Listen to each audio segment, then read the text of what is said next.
Is this the woman you threw it all away for?" he'd said that day with a laugh that scraped bone. "She looks swollen, like a farm animal." That's how the memory starts. A cheap insult made expensive by history. People love to say the universe balances things eventually. I used to believe that meant a lightning bolt from the sky. Turns out justice looks slower in real life, more like a table being turned an inch at a time until the whole meal slides toward you. But you can't understand the table unless I tell you about the first chair I pulled out for him. Before we continue, please click on that subscribe button, like this video, and comment which country you're listening from. I'd love to know where you're watching me from. Thank you. I met Charles at 23, my diploma in fashion design still curling on the edges like it wasn't ready for adulthood either. I lived in a studio apartment that could barely fit an ironing board, let alone an empire.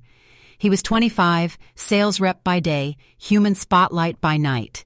Tall, deep brown skin, smile so white it made you check your own teeth, and a voice that could convince a cactus to buy a humidifier. Our first date was at a soul food spot on Auburn Avenue, the kind of place where cornbread comes in skillets and the jukebox understands heartbreak. He held the door, asked about my sketches like they were priceless, and when I told him I'd start a line one day, he didn't smirk or caution me about the odds.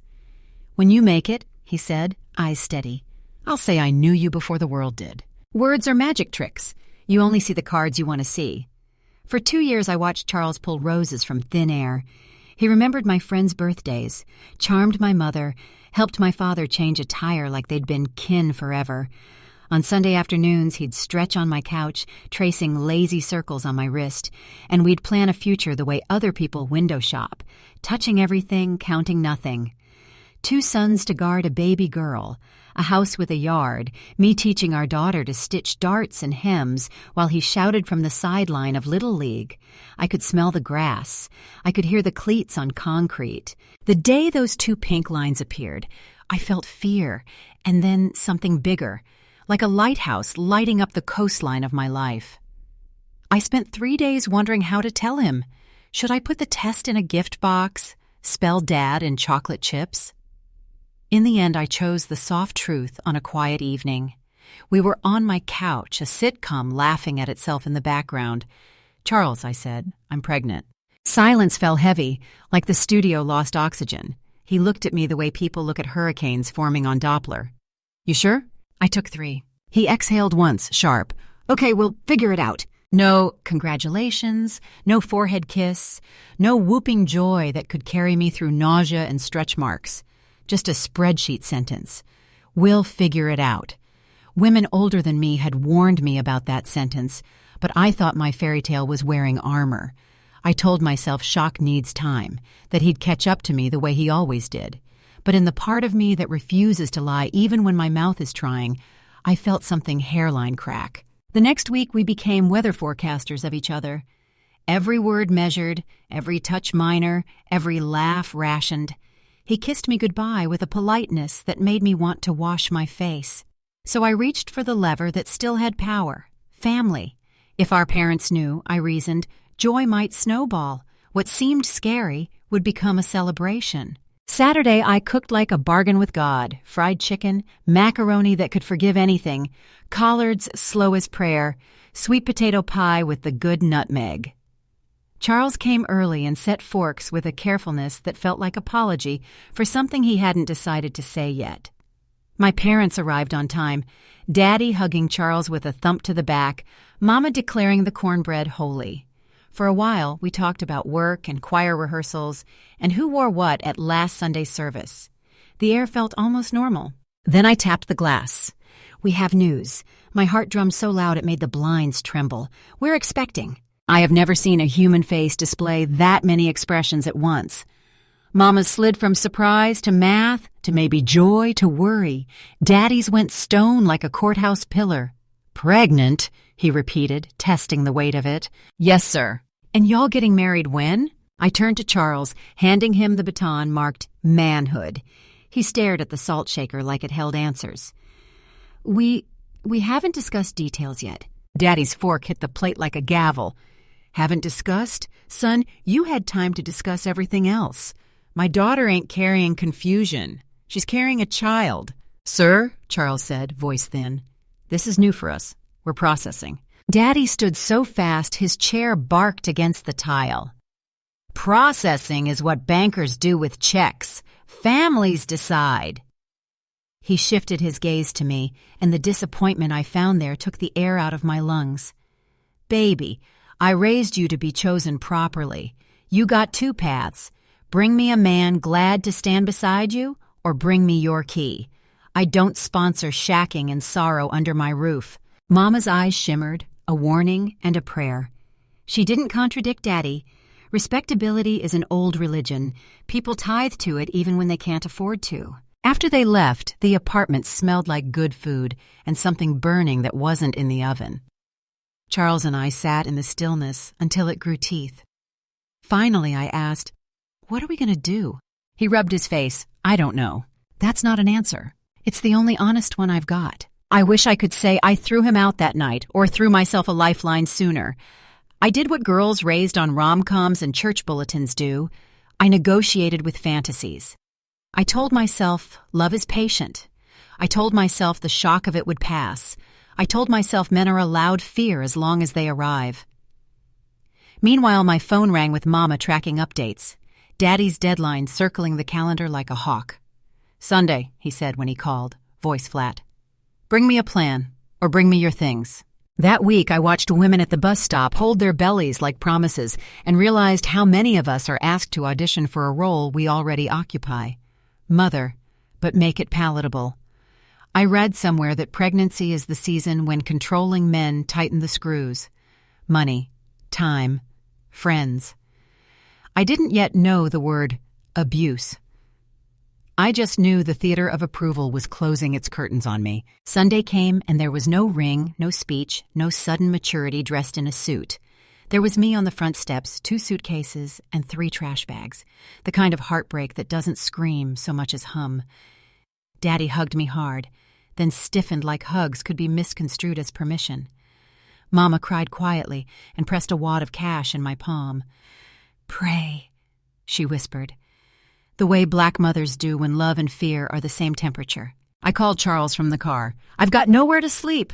After a pause too long for love, he said, "You can crash here for a while." Crash, like I was a wave making a mess on his shore.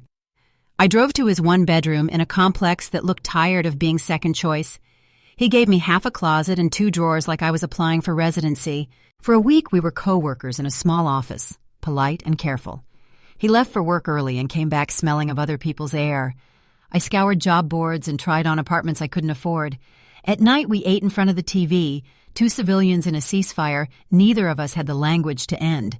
We did not say wedding. We did not say nursery. We did not say anything you'd expect new parents to say when the future turns concrete. By Friday, my belly felt like a secret growing louder. The next morning, he watched me wrestle a zipper that used to glide. "You're getting bigger," he said, like the weather surprised him by being what it always is in July. "That's how babies work," I said, aiming for light. He nodded, eyes sliding away from the truth like it might stain his shirt. That's when I learned that some men want children the way people want puppies. Cute, photogenic, completely independent from the woman who grows them. The ultimatum kept echoing in my head. Do right by her. It turned out right would be performed in a courthouse under flickering fluorescent lights. 2 weeks into my second trimester, we stood before a stranger who stamped a document more efficiently than he smiled. My dress was sky blue and brave. Charles's suit was the one he already owned, his jaw set like the bench was a sentence. No bouquet, no friends. My parents in stiff Sunday clothes, confusion wrapped in pride, wrapped in worry. When the clerk said, "You may kiss your bride," he brushed my cheek like you'd thank a cashier. On paper, I had a husband. In the mirror, I had a woman I barely recognized, cheeks fuller, skin darkening with hormones, eyes scanning for the girl who once believed kindness always finds its way home. I told myself a vow creates a man. I told myself the worst was behind us. I didn't know the villains hadn't even entered yet. I didn't know the things we accept to avoid being alone can build cages we carry into every room. If love is a house, I had just moved into a room with no windows. If marriage is supposed to be a shelter, ours was the kind of roof that leaks only when it storms. The first months blurred into a schedule where my body changed, and Charles changed the subject. He began coming home later, smelling faintly of bar soap that wasn't ours, and a cologne too sharp for the price point he bragged about. When I asked how work was, he said, "Fast." When I asked how we were, he said, "Fine." Fine is the word people use when they don't want to be caught telling the truth. The doctor's office became a one-woman choir. I heard our baby's heartbeat alone, watched a grainy fish flicker into a person on the sonogram screen.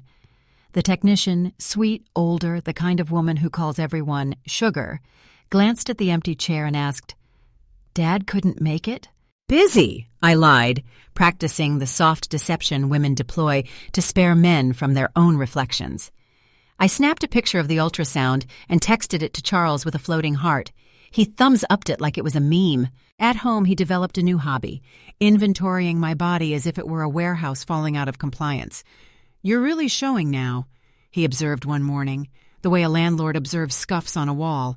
"Maybe those jeans aren't flattering." "I'm growing a human," I said, aiming for humor. "Other women make it look sexy," he replied, scrolling through influencers, curating my insecurity with his thumb. He compared me to a highlight reel and declared the game unimpressive. By month 4, my skin had deepened 2 shades, a normal shift my OB called melasma. In the mirror, I saw a richer brown and thought of my grandmother's hands. Resilient. Beautiful. Charles stared like the lights were malfunctioning. "What's happening to your face?" "Pregnancy hormones," I said. "It fades." "It better." The 2 words weren't shouted. They didn't need to be. Some knives are sharp enough to whisper. Shame is a poor interior designer. It redecorates everything. I started waking before him to paint my face into the girl he'd promised to love. I bought perfume that made me nauseous. I stood in the maternity aisle, hating elastic, as if fabric could persuade a man to choose decency. When I called Mama crying, she offered the gospel she'd been handed. "Baby, men are visual. Keep yourself up. 2 baths a day, light makeup, a little scent, be sweet." I wanted theology. I got a to-do list. We'd sit on the sofa at night, and I'd slide his hand to my belly. He'd flinch like the baby could bite. "It's weird," he said, pulling away. "Feels like a fish." After that, he found reasons to sit on the other side. Researchers call it coercive control when affection becomes a currency. I wouldn't have used that term then, but I knew when I was being taxed. I stopped calling my best friend Paulina because he said she didn't respect our marriage. He said she put ideas in my head, as if wanting kindness was propaganda. He complained if she dropped by, sighed if my phone lit up with her name, accused us of gossip when we were trying to remember who I used to be. Little by little, I handed over islands of myself until I was down to a studio apartment made of breath. The isolation grew teeth in month 5. He started working late, a phrase with 10,000 alibis and one purpose. He'd come home with laughter on him that didn't belong to me. When I asked where he'd been, he called me dramatic. "The world doesn't revolve around your pregnancy," he said, and it was the closest he'd come to admitting he wasn't in orbit at all. Therapy entered like a small, stubborn light. I found Dr. Johnson, brown-skinned, silver-streaked, an office that smelled like peppermint and boundaries. In our first session, she asked, "How do you feel when he comments on your body?" "Like I'm failing at something that should be holy," I said, surprising myself with the accuracy. "And how does he react when you ask for help?" "He says I'm needy or negative." "That's not honesty," she said gently. "That's contempt. Contempt is a marriage's cancer." I convinced Charles to attend once. He perched on the edge of the couch like it might stain him. "I'm just being honest," he told her. "Should I lie and say she looks good when she doesn't?" "There's a difference between truth and cruelty," Dr. Johnson said. "One connects, the other isolates." He stood up so fast the chair squealed. "This is why therapy ruins families," he snapped and stalked out. The door didn't slam, but the air did. I kept going alone. Dr. Johnson gave me names for things: gaslighting, financial gatekeeping, triangulation. She asked me to keep a journal and, if it felt safe, record comments, times, dates. "Documentation isn't revenge," she said. "It's clarity." I bought a cheap camera and tucked it in a bookshelf facing the living room, a silent witness in a home that didn't believe women. At 6 months, my bump announced itself like a sunrise you can't ignore. I posted a single photo to my dormant design page, me in a simple blue wrap I'd stitched from leftover jersey, one hand on my belly, the caption, "Creating life is couture." The comments surprised me. Women, dozens, then hundreds, saying they felt seen, asking if I sold the dress. I didn't answer. Self-belief was still clearing customs. The confrontation arrived on a Tuesday night that smelled like rain and bad timing. I was trimming seams for a client order. Because small businesses don't pause for heartbreak, when the door opened and Charles walked in with a woman whose stilettos announced her before her lips did. She was slim, light-skinned, hair bone straight, the archetype men like to name standard when they mean convenient. "Babe, this is Jasmine," he said, like we were playing house and needed more cast members. Jasmine looked at my belly, my pins, my life on the table. "So this is your wife?" she asked, smiling with all her gums. "Unfortunately." Charles laughed, and I swear my sewing machine, still humming, caught its breath. He pulled papers from his jacket like a magician revealing the wrong rabbit. "I want a divorce," he said, not unkindly. "You can keep the baby, since you wanted it so bad." Jasmine giggled. "No offense," she added, which is the preface people use before doing exactly what they're disclaiming. "But he deserves better than this." Her hand drew a circle around my body, my business, my existence. If this were a different story, I might have thrown the nearest heavy object. Instead, something unclenched.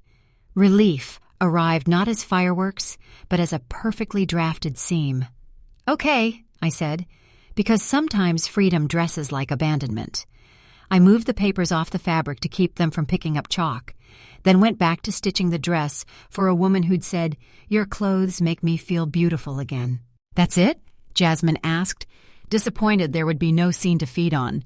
"Congratulations," I said, finally meeting her eyes. "You've won the prize."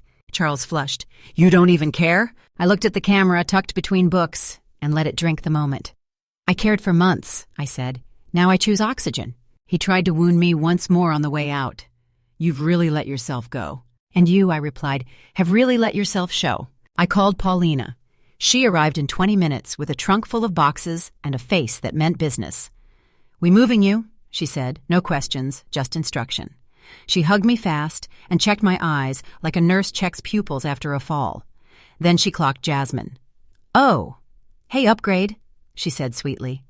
"You allergic to empathy or just bad timing?" Jasmine looked away, because bullies rarely know what to do when the audience changes sides.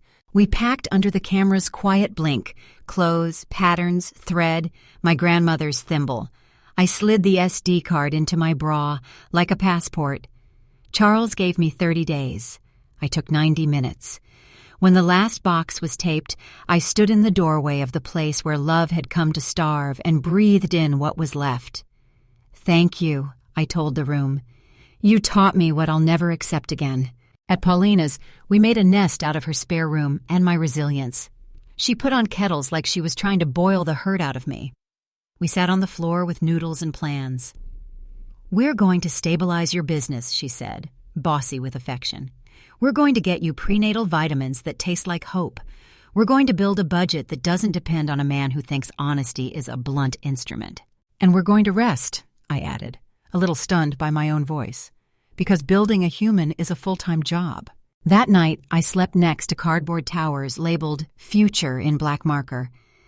In the quiet, I felt the baby roll, a tiny wave under my skin, and I cried in a way that felt like hydration. The statistics say 1 in 5 pregnant women experience perinatal depression.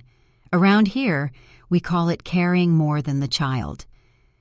I submitted to the truth that healing would be both therapy and time, and also invoices paid and groceries bought and friends who refuse to let you disappear. Before I closed my eyes, I opened the laptop and scrolled the comments under that wrap dress photo. "Do you sell this?" dozens asked. "I want to feel like this." I placed my hands on my belly and whispered to both of us, "Maybe we don't just survive. Maybe we sell the dress we needed." A tiny foot kicked back like finally. The next morning, the sun came through Paulina's thin curtains like a soft correction. My phone pinged with a message from Charles. No words, just a thumbs up on a bank transfer of $0 and a reminder about the 30 days he'd already rescinded by accident. I stared at the empty ledger and smiled without humor. Then I opened a fresh page in my journal and began to write everything I could remember. Dates, insults, nights out, screenshots, the night with Jasmine, the divorce papers on silk. Documentation isn't revenge, Dr. Johnson had said. It's clarity. I was finally clear. The house across town might have lost a wife, but somewhere a designer, pregnant, tired, unbroken, was about to find her voice. We didn't start with a business plan. We started with a body that needed dignity and a bill that needed paying by Friday. Paulina cleared her dining table, pushed a bowl of oranges to the edge, and said, "This is your headquarters now." We printed a one-page-sized chart on her old inkjet and hacked a logo from my initials with a stitch motif that looked like a heartbeat. The first product was the blue wrap dress, the one that made strangers ask, "Do you sell this?" I took 6 pre-orders that morning and cried over each one like they were adoptions. Orders are louder than apologies. Within a week, 20 became 50, and the algorithm, moodier than any man I've ever met, decided to smile. I posted videos of how to tie the wrap so it grows with you. Women stitched their experiences into the comments. I haven't felt pretty in months. My partner says this looks powerful. I needed this today. The camera that had recorded my humiliation now recorded Hems. The same lens that had caught a laugh at my expense now caught laughter I owned. Charles texted twice the first week, a line about picking up his remaining things, a question about splitting the sofa. I replied through a lawyer whose email signature had a spine. Silence followed, the kind that means a man is recalculating the distance between arrogance and consequence. I kept documenting. Timestamps, bank statements he'd routed away from our joint account before the courthouse ceremony, screenshots of working late that overlapped with the bar's karaoke posts. I added the divorce night footage to a hard drive labeled Evidence and slid it under a stack of muslin, a file cabinet disguised as fabric. In therapy, Dr. Johnson celebrated small wins like they were moon landings. "You slept 4 hours without waking to rehearse arguments," she noted. "That's nervous system repair." She coached me through breathwork and boundary scripts. "You can be kind without being a casualty," she said. I practiced in the mirror. "I won't be speaking to you without counsel present. No is a complete sentence. Please direct all inquiries to the business email." It felt strange at first, then delicious, like biting into something you cooked for yourself. Money arrived like cautious birds, small deposits fluttering in, hopping around, testing the air. I built nests for them, a savings account named Rain, a checking account named Today, a slim envelope named Baby for prenatal vitamins, nursing bras, peppermint tea.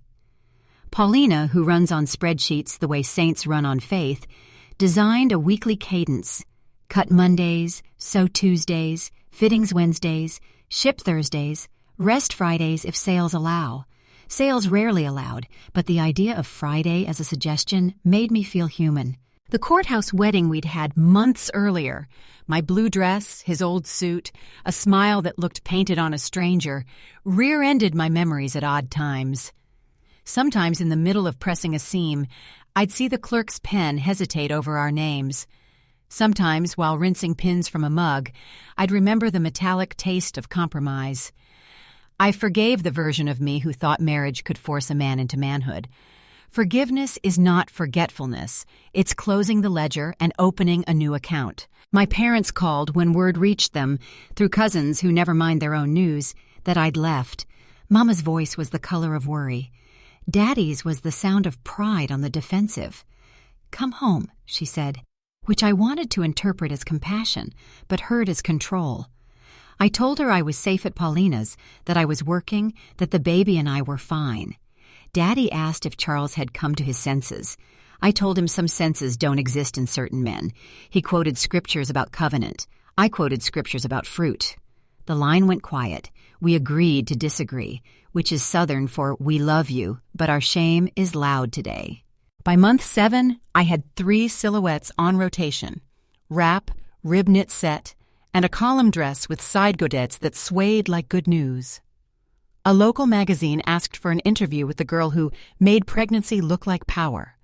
I arrived with swollen ankles and a portable steamer.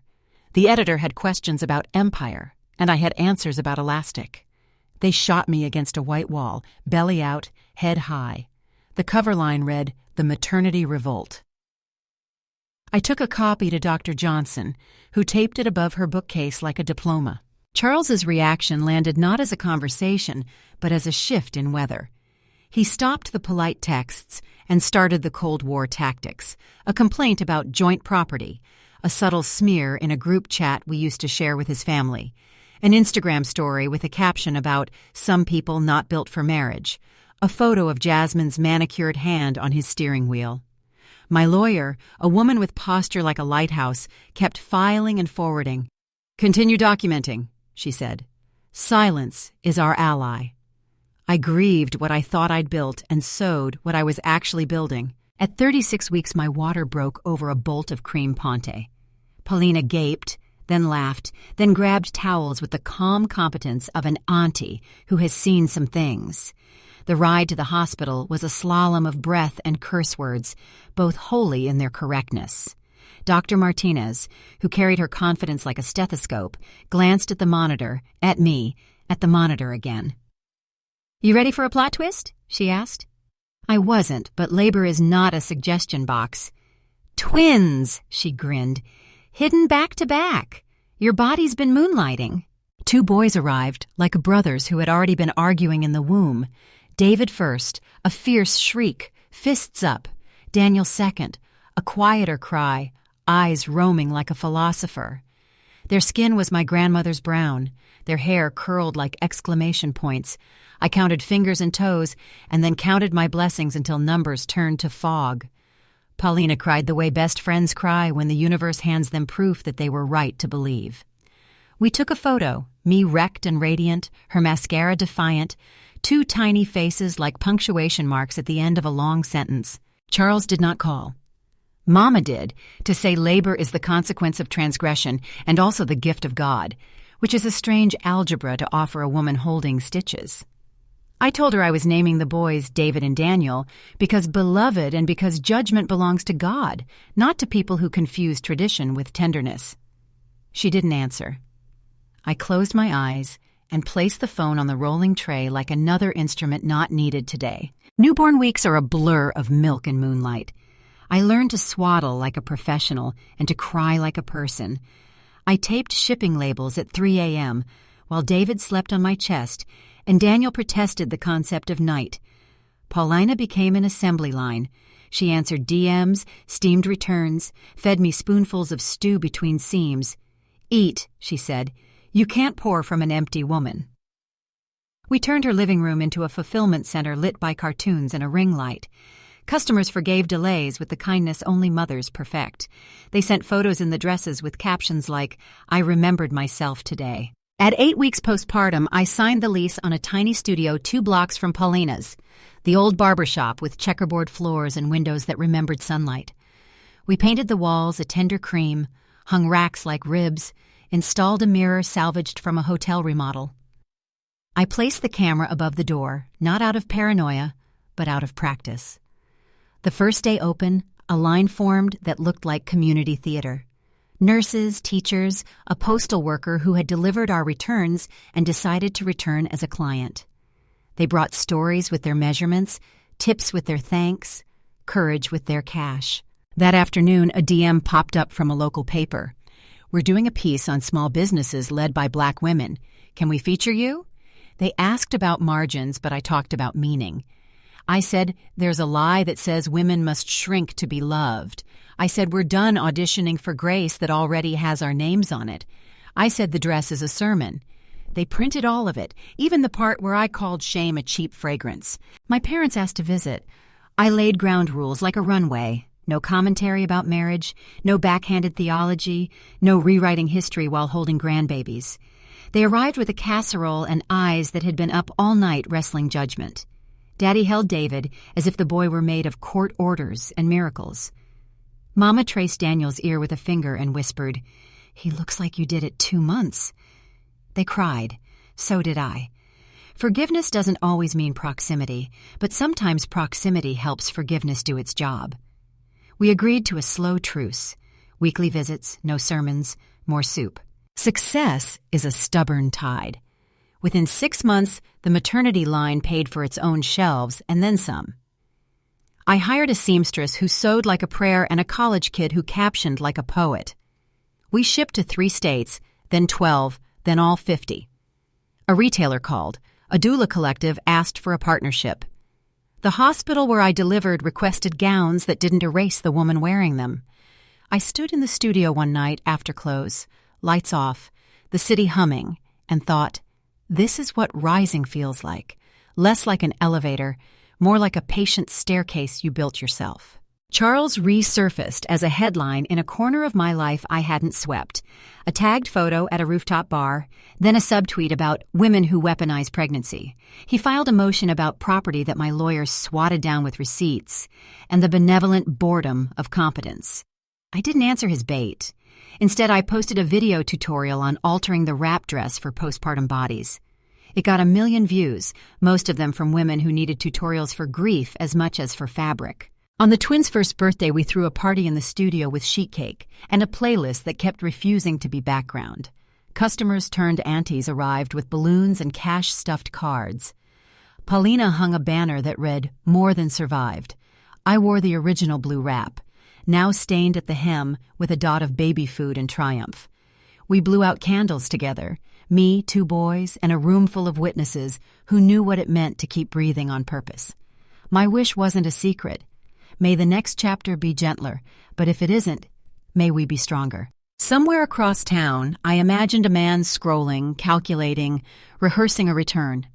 But that was a future problem, and I had learned not to spend today's grace on tomorrow's speculation. I cleaned frosting off Daniel's cheek with my thumb. David toddled toward the mirror like he recognized the boy inside it. In the reflection, I saw 3 people and a business and a truth that no longer needed permission. We were not an apology. We were the plan. The first sign that Charles wasn't done with me arrived as a 1-star review from a username that felt suspiciously like a dare. "Overpriced rags," it said. "Owner is a gold digger keeping a good father from his sons." By lunch, there were 12 more. Same cadence, different burners. By dinner, a hashtag was forming. A small bonfire of strangers who didn't know me announcing that they did. Paulina stood over my laptop with her hands on her hips like a guardian at the city gate. "Block, report, breathe," she said. "We've trained for storms." But storms multiply when a man discovers an audience that confuses volume with truth. Charles started filming himself in a parked car, eyes red, voice trembling with manufactured sincerity. "She took my children," he said to a ring light and a chorus of nodding comments. "She married money." He knew where to aim. The internet is a magnet for men who pronounce consequence as cruelty. Orders dipped for the first time since the twins were born. My customer service inbox filled with questions wearing the mask of concern. Are you denying their father access? Do you hate men? Can we still trust your brand? I booked a same-day session with Dr. Johnson. She listened to a 5-minute ballad of anger and fatigue, then slid a box of tissues close and used the softest voice for the hardest advice. You can't whisper the truth and expect it to carry. You have receipts. Use them. I thought about the hard drive under the muslin, about the clips I'd never watched because I didn't want to give my pain the dignity of replay. Paulina touched my shoulder. "We don't set men on fire," she said, "but we do turn the lights on." The restraining order came first. Boring and beautiful, language like a fence. Cease and desist, no contact, 500 feet. My lawyer filed faster than gossip travels. We emailed the order to platforms where his videos lived like mold. A few disappeared, most stayed. Social media loves a spectacle more than a subpoena. So I planned the thing I swore I'd never do. A press conference. Not the celebrity kind, the community kind. We cleared the studio floor, rolled the racks to the walls, mounted a projector on a ladder. I wore the wrap dress that started it all, hair natural, face clean, palms sweating onto note cards I would not look at once. "I will tell this once," I began into the cluster of mics that had sprouted like weeds. "And then I will go back to work." I told the whole story, the parts I'd kept quiet to protect a man who mistook my silence for permission. Leaving, twins, the business, the months of therapy it takes to teach your brain that sleep is safe again. I said his name as little as possible and mine as much as necessary. Then I played the footage. There we were in my old living room, me round and exhausted, needles humming. Charles walking in with the woman who smirked like she'd been rehearsing contempt. The moment the papers hit my table, his laugh, the sentence that had lived under my skin rent-free, "You are not what I ordered." I muted the audio halfway through because mercy is also a choice, then let the video hang in stillness. When the screen went dark, you could hear fabric breathe. A young reporter with box braids lowered her phone. "This is what emotional abuse looks like," I said, borrowing words from my journal and lending them to anyone who might need them. "This is why I will not be ashamed of surviving it." The clip traveled faster than any dress I'd ever shipped. By nightfall, my DMs were a spiral notebook of gratitude. Nurses wrote from break rooms with bad coffee. Teachers wrote from classrooms that doubled as shelters. Women wrote from bathroom stalls, typing with the slow courage of someone choosing herself on a Tuesday. The algorithm that had snickered at me the week before now set me on a velvet cushion and pushed. Orders didn't just recover. They exploded. We hired 2 more seamstresses and a shipping assistant named B, who treated bubble wrap like origami. Charles tried one last escalation, a live stream where he invented an affair, accused me of trapping him, stitched my video with a rant about femininity industrial complex. The comments didn't agree this time. People love a redemption arc. They also love receipts. By morning, his accounts were flagged. By afternoon, my lawyer emailed, "Compliance achieved." He blinked. I walked to the park and let the winter sun find my face. The twins slept in their stroller like 2 punctuation marks at the end of a sentence I'd finally finished writing. You would think the next chapter would be a victory montage. But life, faithful to its brand, kept the plot textured. Grief arrived in pockets, at the sight of a father braiding his daughter's hair on a bus, at the way Daniel reached instinctively for any kind man's hand in line. I started a ritual. Every Sunday after church, letters to the boys, 2 pages each, written by hand and tucked into a box I labeled Later. I told them the truth in age-appropriate doses. I promised never to sell them a story about absence that made it their fault. That was the season I met James, though met is generous. He entered the studio quietly, holding a paper bag and 2 cups in a cardboard caddy. "My sister's 8 months," he said, setting the bag on the counter. "She saw your live and hasn't shut up about a green wrap with a belt like a sash. Also, I brought jollof, because my mother says you don't show up at a woman's work empty-handed." He was tall, dark-skinned, locks pulled back, an accountant's calm, sneakers too clean to trust if he hadn't also brought rice. He could have been performing niceness. Instead, he radiated usefulness. Asked where to put the bag, whether we needed help moving a rack, if our POS system deducted inventory automatically. Paulina clocked him from the back room and whispered, "If generosity had a LinkedIn." I rolled my eyes so hard my ponytail sighed. He bought a gift card, asked intelligent questions about our margins like someone accustomed to multiplying other people's hope, thanked me for the work, and left without performing a single flourish. On his receipt, he wrote, "For your Sunday letters, if paper ever runs out."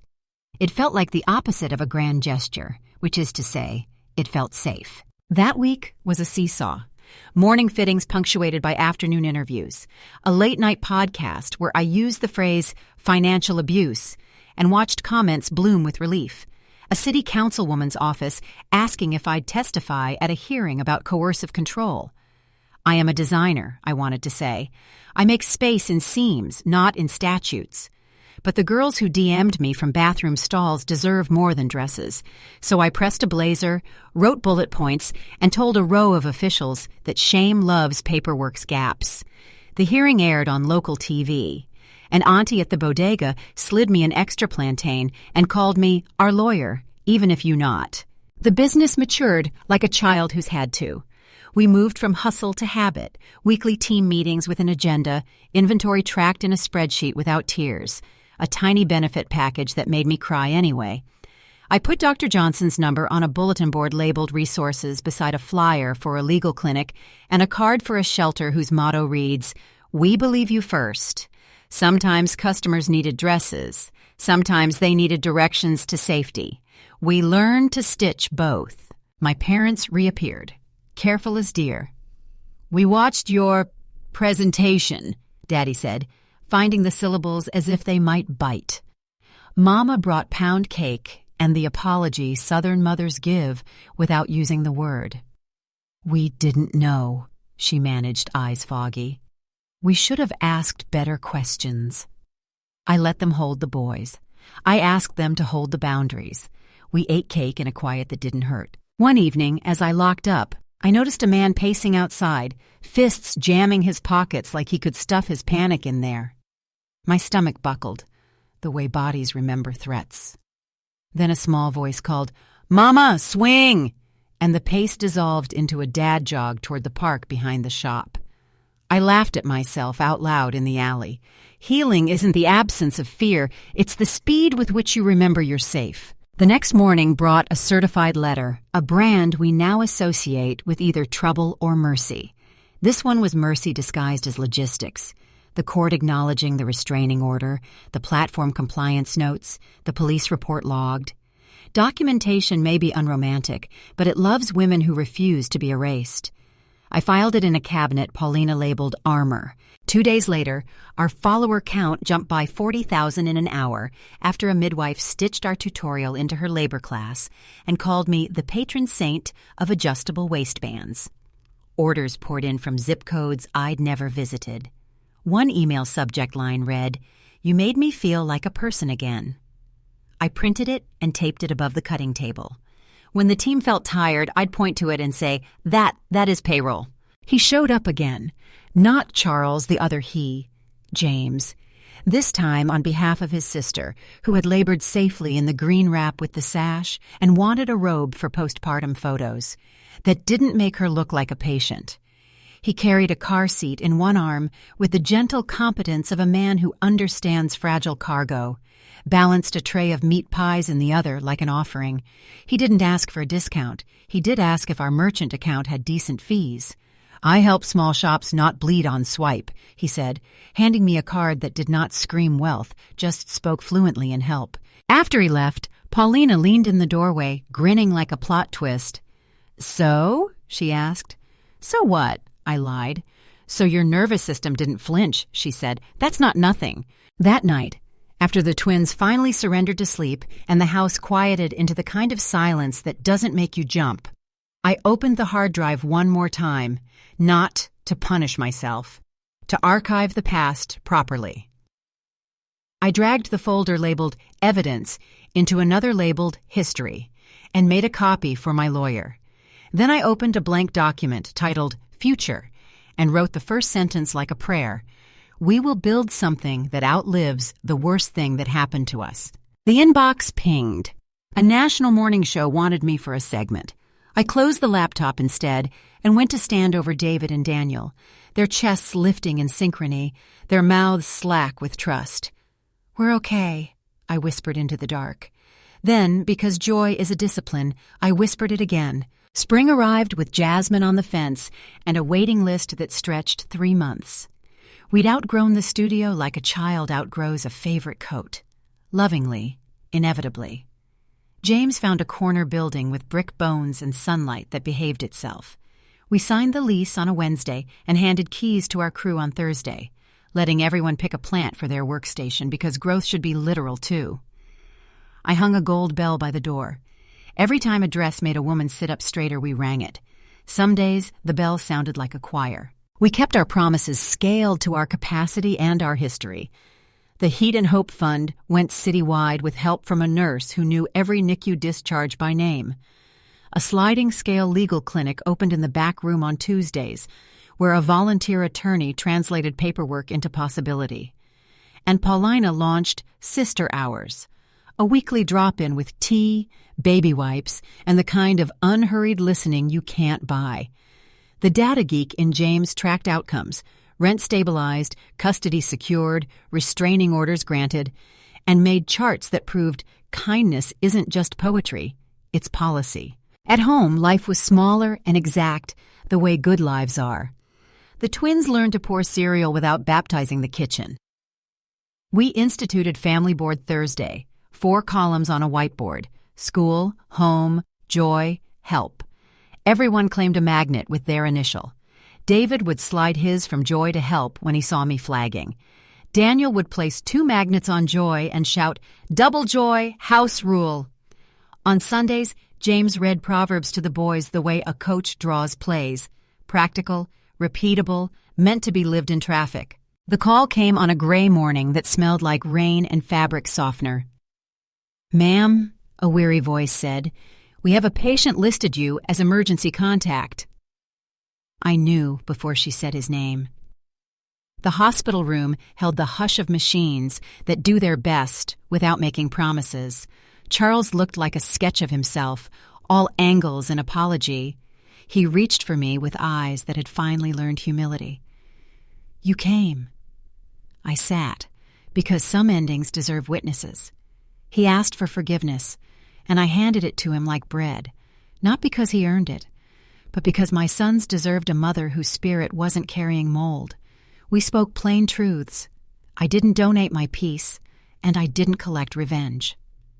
3 days later, he slipped away in a sleep that looked like surrender. Grief surprised me by arriving as relief, and then unexpectedly as gratitude. Not for what he'd done, never that, but for the mathematics of mercy. That letting go had made room for the life we'd built. I organized a simple funeral with music that didn't argue, paid the invoice, signed the papers, left the chapel with my head unbowed. Outside, a woman I barely recognized approached, the former mistress, older now, wedding band glinting. Her apology shook in her hands. "You could have ruined me," she said. "You didn't." I told her the truth. I don't confuse accountability with annihilation. "Be better where you are," I said, and meant it. At home, we told the twins what death requires children to understand too early. They asked smart, gentle questions. "Are we supposed to be sad?" David said. "You're allowed to feel anything you feel," I answered, "but you're not required to carry what isn't yours." James listened, then added the line that turned the room warm. "Being a man means we tell the truth about our pain and still choose kindness." The boys nodded, like they'd been waiting for that definition. The year turned.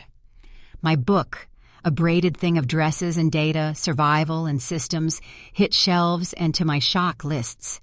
I wrote it on buses, in lobbies, on the studio floor with a pincushion as a paperweight. Women sent photos of dog-eared pages, underlines, recipes scribbled in margins because they'd read while stirring soup. At a signing in Detroit, a nurse slid me a Post-it. "Saw 3 women today. Your chapter on paperwork made me ask better questions. 2 are safe now." I taped it inside my planner.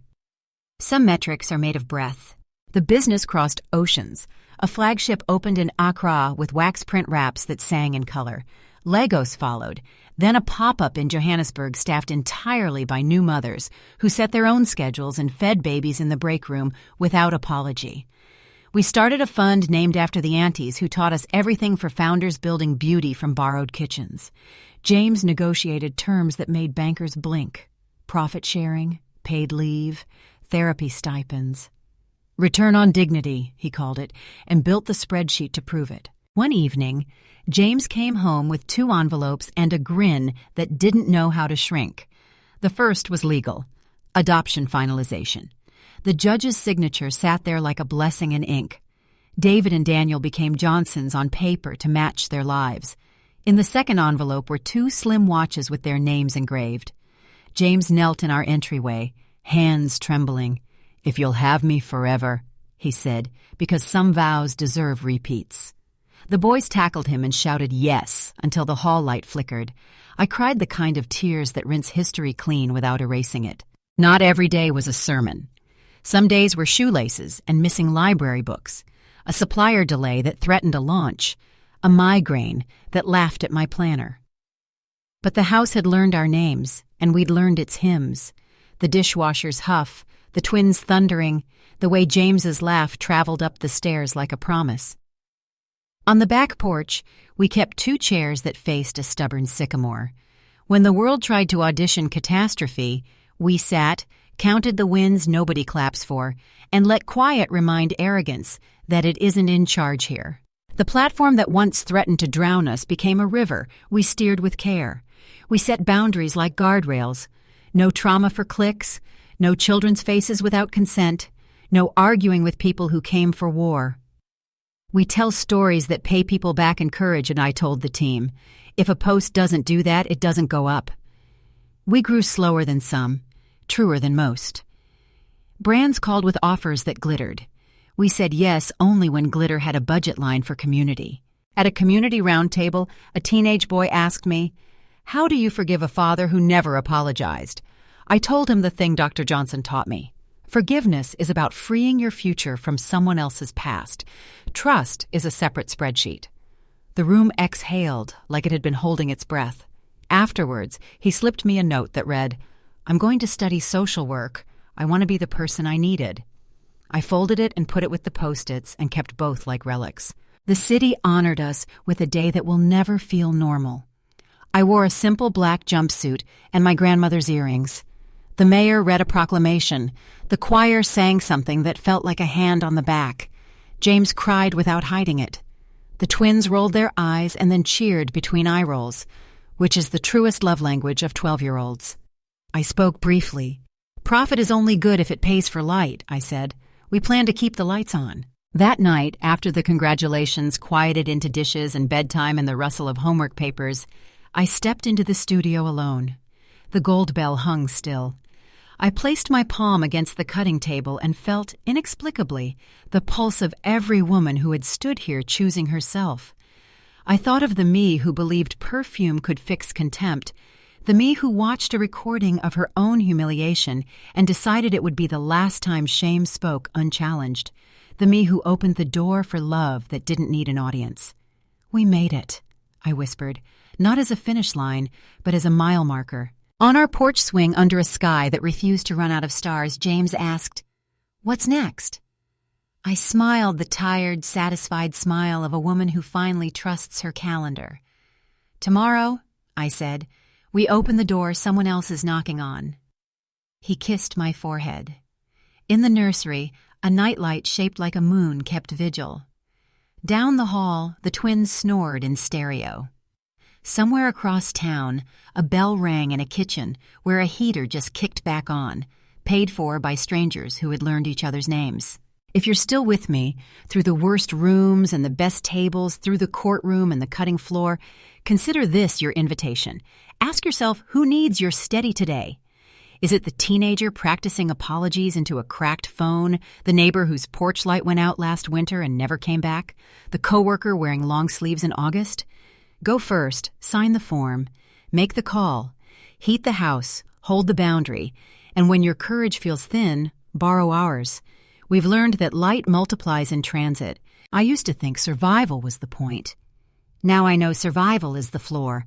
We're building rooms above it, rooms with windows and chairs for extra people, and a bell we ring when the fabric of someone's life stops sagging and starts to fit. My name is the same. My story is not.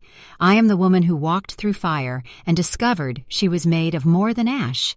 I am the mother who learned that love is a job description with benefits you cannot measure. I am the partner of a man who believes receipts and tenderness belong in the same sentence. We are a family that remembers how dark it was and flips the switch for others anyway. Come with us. Build something that outlives you. Start tonight.